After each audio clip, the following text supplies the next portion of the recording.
Teacher Maria, you said I could ask you about the confusing election stuff here in center. Of course, Brian.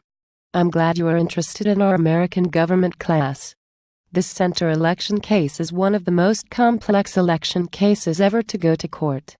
It is difficult to follow. My mom and my dad both voted in the election. My mom voted by absentee ballot and my dad voted in person at town hall. I'm glad that they both voted. That is an important responsibility for every citizen. But my mom says she is nervous that people at her office know how she voted. But my dad says his ballot is completely secret and anonymous. Brian, your parents' ballots are a good place to start, as I try to explain. How can my dad be sure that no one knows how he voted? He voted on a paper ballot with a number on it. That number was written by his name in a book, in town hall. Exactly. Everyone who gets a ballot gets a uniquely numbered ballot, and that ballot number is public record. That is so that every ballot can be accounted for, and no duplicate ballots can be issued. But teacher, my dad said that his ballot number was 535. And if we go to town hall and look at the ballot list, we can verify that. And we could look through all the ballots and see that none of the numbers are still on the ballots. So, we could not find my dad's or mom's ballots. That's right. That is what the Colorado Constitution guarantees. The ballot voted can never be connected back to the voter. How did the number on my dad's ballot, number 535, get removed? Because your dad voted in person and folded his ballot and watched the election worker tear off his number. His ballot had no number when it was put into the ballot box for counting. Then no one could identify which ballot belonged to your dad. It looked like all the others in the box. No numbers. That is how he is sure his ballot was secret. Not even the election workers and the town clerk can know? No, especially not the workers and the clerk. The government-appointed officials should never, ever know who the individual voters vote for. Why not? That could lead to corruption and people voting out of fear of others knowing. For example, if your dad is a town policeman, he should not be afraid that the mayor and the trustees can find out whether he votes for them. He might be afraid of getting fired, or not getting promotions, if he votes against them. That is why the secret ballot is so important. But my mom says that her ballot could be traced back to her, and someone at her office said that they know how she voted. Is that true? How can that be, if there is a secret ballot? Brian, now we are getting to the problem that Center had. Your mother voted as an absentee voter and mailed in her ballot, with the numbered stub attached. That is exactly what she was supposed to do. But the officials failed to do their jobs to keep her votes secret. So my mom did not do anything wrong? No, it was the clerk and the election workers who did something wrong. The law requires them to keep the ballot folded in the inner envelope and tear off the numbered stub before they open the ballot for counting. No one but the voter, I repeat, no one, is allowed to see the voted ballot with the number still on it. Because they could connect the number back to the voter list and know how someone voted. Yes, exactly. In Center, the election workers opened and counted the ballots with the numbers still on the ballots. There were 4 election workers, the town clerk, and 3 watchers who were shown all the ballots with the numbers still attached. That was 8 people in all. They showed many numbered ballots to the group of 8 people in the counting room. Oh, that is why my mom is nervous. She thinks that someone in the room wrote down her ballot number and how she voted. Yes, Brian. That is why what happened in Center is so serious.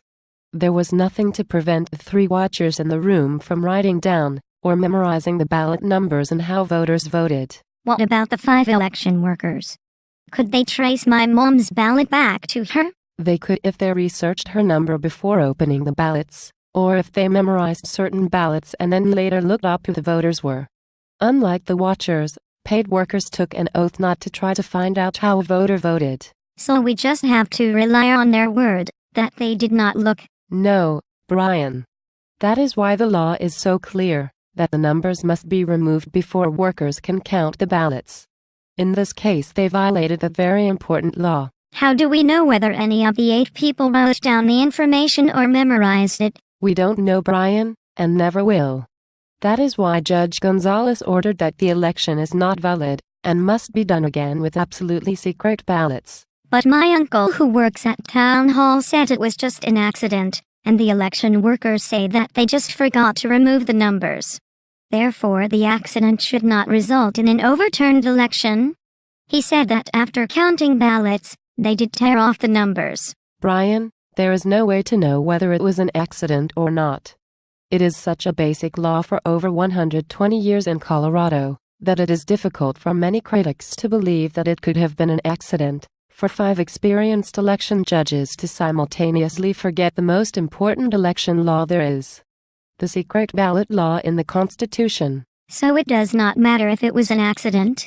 The election should still be overturned. In our country, the government cannot violate people's civil rights and then claim it was an accident and have no consequences. Otherwise, election workers could claim that they accidentally forgot that Hispanic Americans can vote or that 18-year-olds can vote. We cannot overlook violations of voters' constitutional rights and brush it off as just an accident. I see. So, one of those 8 people in the room might have seen how my mom voted and told someone? Yes, I'm afraid so. But I truly hope this did not happen to your mother. I can understand why she is nervous. She is nervous that she is going to be harassed at work and may be fired. Her boss's uncle was on the ballot as a candidate. They say my mom did not vote for him. So she is scared. Brian, I am so sorry this happened to your mother. I hope that she will not lose confidence in voting and will vote in person next time and watch her ballot stub be torn off while her ballot is still folded. That is what my dad told her, but right now she says she will never vote again. I hope she changes her mind. I think you see why your mom and dad have different views. His privacy was protected, but her privacy was violated. Yes, my dad said that this is a case that violates the equal protection rights in the U.S. Constitution, but I don't know what that means. Your dad is right. The U.S. Constitution guarantees that all citizens have equal voting rights. The government cannot treat some citizens better than they treat other people in voting. That makes sense. So the center officials treated my dad better than they treated my mom. That violated the U.S. Constitution. Yes, exposing your mom to the risk that her vote could be known violates her constitutional rights to equal protection. Your father voted in person and his vote was secret. Your mother followed all the rules, but when the government broke the law, they exposed her to the risk she is now experiencing at work. So, who will help my mom? Judge Gonzalez ordered a new election, and ordered that the election workers must follow the law on secret ballots. When your mom votes next time, her vote will be truly secret. But the judge's order is being challenged. How can anyone challenge what the judge ordered? The 3 people who lost their positions as town trustees have filed an appeal with the Colorado Supreme Court. The Supreme Court will hear the arguments and decide whether Judge Gonzalez was right to restore the former board and order a new election. But what about the equal protection problem my dad talks about? Is the Supreme Court going to rule on that too? Good question. No, the equal protection violation claim is going to be tried in a separate trial in Judge Gonzalez's court in the next few months. The town of Center demanded a separate trial in that part of the case.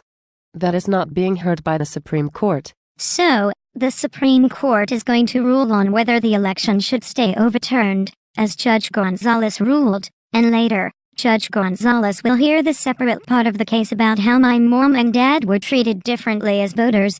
That is the equal protection part of the case. Right, Brian. You seem to have grasped what most of the voters in Center don't yet understand. I am sad that your family had to experience this.